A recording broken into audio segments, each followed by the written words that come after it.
Hello friends, आज मैं आपको पढ़ाने जा रहा हूँ प्राचीन भारतीय इतिहास।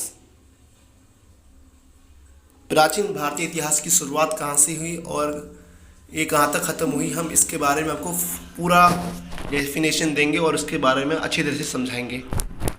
तो चलिए शुरू करते हैं। प्राचीन भारतीय इतिहास मानव के उदय से लेकर 10वीं सदी तक के समय को प्राचीन इतिहास कहते हैं। जब मानव की शुरुआत हुई, जहाँ तक अंदाज़ा है कि 6000 ईसा पूर्व से मानव की शुरुआत हुई है, तब से लेकर 10वीं सदी तक के समय को प्राचीन इतिहास कहते हैं। इसके काफ़ी सारे स्रोत हैं। हम इसके बारे में ऐतिहासिक स्रोत से जानकारी लेंगे कि ये हमें प्राचीन इतिहास के बारे में जानकारी कहाँ कहाँ से मिलती है। तो जैसे कि इसके कितने सारे प्रकार हैं। प्राचीन इतिहास को जानने के मुख्यतः 3 स्रोत हैं। इसके 3 स्रोत हैं। पहला, पुरातात्विक स्रोत। पुरातात्विक में ये आते हैं कि जो उस टाइम पे जो उनके द्वारा इस्तेमाल की गई चीज़ें, हमें उनसे जानकारी मिलती है। जैसे अभिलेख, मुद्रा, मूर्तियाँ, चित्रकला एवं स्मारक आते हैं। अभिलेख शिलाओं, इस स्तंभों, ताम्रपत्रों, दीवारों, मुद्रा एवं प्रतिमा आदि पर खुदे हैं। इसका तात्पर्य यह है कि जब अभिलेख लिखे गए, सबसे पहले अभिलेख अशोक के द्वारा जारी किए गए थे और जो हमें उस कालखंड के बारे में जानकारी देती है। चित्रकला, चित्र के द्वारा हमें जानकारी मिलती है।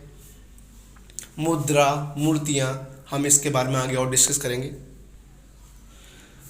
एग्जाम्पल के तौर पे हमें ये सब जानकारी कहाँ कहाँ से मिली है। जैसे पश्चिम एशिया में बोगज कोई से प्राप्त, बोगज कोई एक जगह का नाम है।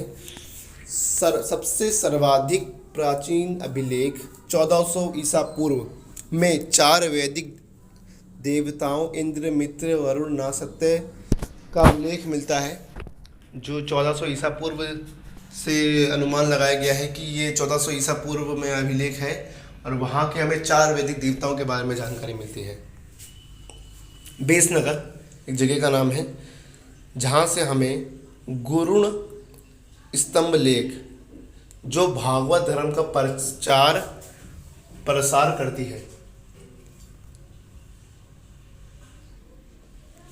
जो भागवत धर्म के बारे में जानकारी देती है। जो हमें उसमें ये मिला है कि हमें भागवत धर्म का प्रसार का विवरण मिला है। अन्य अभिलेखों में हाथी गुफा अभिलेख, जो कलिंग नरेश खाखेल के ज़माने में चली थी। प्रयाग स्तंभ लेख समुद्रगुप्त के काल में चली। मंदसौर अभिलेख, जो मालवा नरेश की में लिखी गई थी। जूनागढ़ अभिलेख रुद्रा दामन के काल में लिखी गई थी। ऐहोल अभिलेख, जो पुलकेशिन द्वितीय के काल में लिखी गई थी, आदि प्रमुख हैं। ये सब उनके चित्र हैं, आप देख सकते हैं।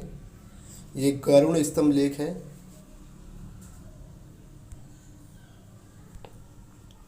साहित्यिक स्रोत, ये सेकंड मुख्य स्रोत है। यहाँ से जानकारी हमें उपनिषद, रामायण, महाभारत, पुराण, स्मृति, बौद्ध तथा जैन ग्रंथों को सम्मिलित किया जाता है। हमें साहित्यिक स्रोत से जो उस टाइम पे जो बड़ी बड़ी जो किताबें लिखी गई थी, महाकाव्य लिखे गए थे, हमें उससे जानकारी मिलती है। जैसे कि बौद्ध और जैन धर्म की मुख्य किताबों से हमें अशोक के कालखंड के बारे में जानकारी मिलती है। महाभारत और पुराण से भी हमें काफ़ी सारी जानकारी मिलती है कि उस ज़माने में क्या क्या इस्तेमाल होते थे, क्या क्या हमें चीज़ें उस समय ज़माने में चलती थी, वगैरह वगैरह। और धार्मिक साहित्य में ऐतिहासिक एवं समकालीन साहित्य, हमें जो उस टाइम पे जो लेखक जो आए, उस दौरान जो आए, उपरांत आए थे, जैसे कौटिल्य अर्थशास्त्र, और यहाँ पर और भी लिखे हुए हैं, आप लिख सकते हैं, अपने कॉपी में नोट कर लीजिए, ज़रूरी है। वरना तो हम इसका PDF आपको दे ही देंगे। ये कुछ फ़ोटोज़ है।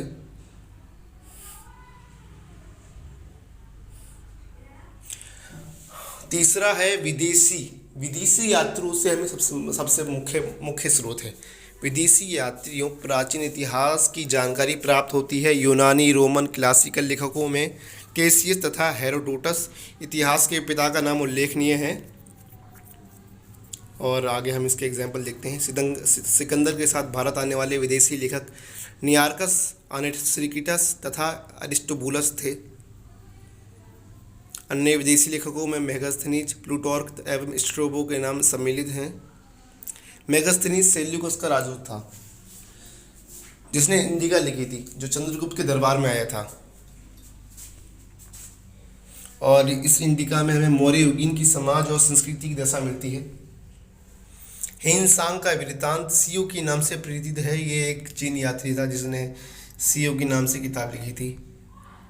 फहान की रचना फ्योक्यो की है। फहान जो है पहला चीन यात्री है जो भारत आया था, जिसने वहाँ की समाज और संस्कृति का वर्णन दिया है।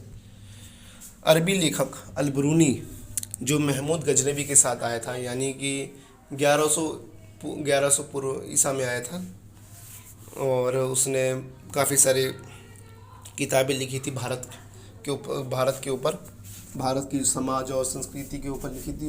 उसके बारे में काफ़ी सारी जानकारी दी थी। सिक्के एवं मुद्राएं से भी हमें काफ़ी सारी जानकारी मिलती है, जैसे कि हमें गुप्त शासनकाल के बारे में जानकारी मिलती है। आहत सिक्के, पंचमार्क सिक्के भी कहते हैं, बिना लेख के प्राचीनतम सिक्के हैं। इसमें कुछ लेख नहीं है। सिक्कों पर नाम उत्कीर्ण करने की परंपरा यूनानियों से आई। हिंद यवनों ने सर्वप्रथम स्वर्ण सिक्के जारी किए। सर्वाधिक स्वर्ण मुद्राएं गुप्त शासनकाल में जारी की गई। सोने की मुद्रा जो कि गुप्त शासनकाल में सबसे ज़्यादा चली, और हिंद यवनों ने सर्वप्रथम स्वर्ण सिक्के जारी किए। हम मुद्राओं के बारे में हम अलग से एक वीडियो बनाएंगे जो कि आपको जल्दी मिल जाएगी।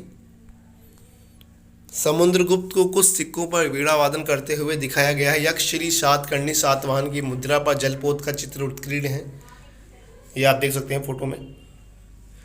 चंद्रगुप्त विक्रमादित्य की व्याघ्र शैली की मुद्राओं से शक विजय का वर्णन मिलता है। चंद्रगुप्त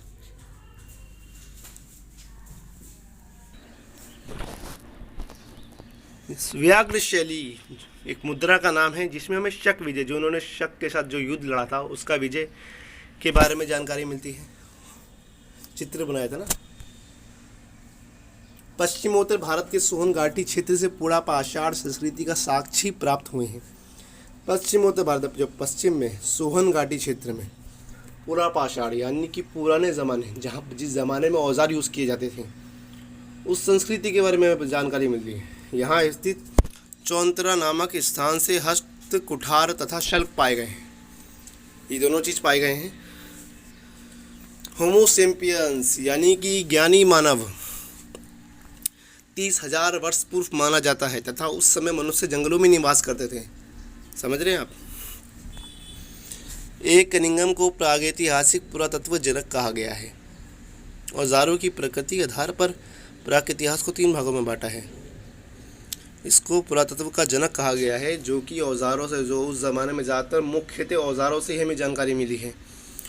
तो उसने उस ज़माने में जो औजारों में औजारों के द्वारा जो शिकार करते थे उन्हीं के बारे में, उस जीवन का, वहीं की समाज के बारे में उसने काफ़ी सारी जानकारी दी है। पुरा पाषाण काल, पैलियोथिक एज, मध्य पाषाण काल, मेसोलिथिक एज, नव पाषाण काल, लियोलिथिक एज, ये सब उसने कालखंड में बांटा है। जैसे पुरा पाषाण काल में जिस समय मनुष्य की जीवन का कोई जानकारी स्रोत नहीं होता था, उससे प्रागैतिहासिक कहा जाता है। प्राप्त अवशेषों से ही हमें उस काल के जीवन के परिणाम मिलते हैं। इस काल के उपलब्ध प्रमाण उनके औजार हैं जो प्राय पत्थरों से निर्मित होते थे। नर्मदा घाटी, नरसिंहपुर, महाराष्ट्र के नेवासा, आंध्र प्रदेश के गिरलूर, करीमपुडी तथा तमिलनाडु के वादनदूर, अतिरमपक्कम इत्यादि स्थानों से पुरा पाषाणकालीन अवशेष मिलते हैं। इन सब जगहों से जो पुरा पाषाणकालीन के अवशेष मिले हैं। मध्य पाषाण काल में क्वार्टजाइट के औजार तथा हथियार बनाए जाते थे। पश्चिम बंगाल के वीर भानपुर, गुजरात के लंगनाज, मध्य प्रदेश के आजमगढ़ तथा राजस्थान के बागौर से मध्य पाषाणकालीन अवशेष प्राप्त हुए हैं। इन सब जगहों से मध्य पाषाणकालीन। प्रतापगढ़ उत्तर प्रदेश में स्थित सरायनहर राय महादहा तथा दमदमा भारत के सबसे पुराने ज्ञात मध्य पाषाणकालीन स्थल हैं, सबसे पुराने। उत्तर प्रदेश में मेहरगढ़, उत्तर प्रदेश में कोहडीवा, बिहार में चिरान, कश्मीर में ब्रुजहोम, गुफर कराल तथा पूर्वोत्तर भारत में दाउजली हेडिंगपुर प्रमुख नवपाषाणकालीन स्थल हैं। हमने जो ये सब आपको जो टॉपिक बताए हैं सिर्फ ऊपर ऊपर का बताया है। हम इसके ये जो हमने एक एक करके टॉपिक जो बताया है हम इसके बारे में और आगे वीडियो बनाएंगे जो आपको पूरी तरीके से हम आपको डिटेल में बताएंगे वीडियोस।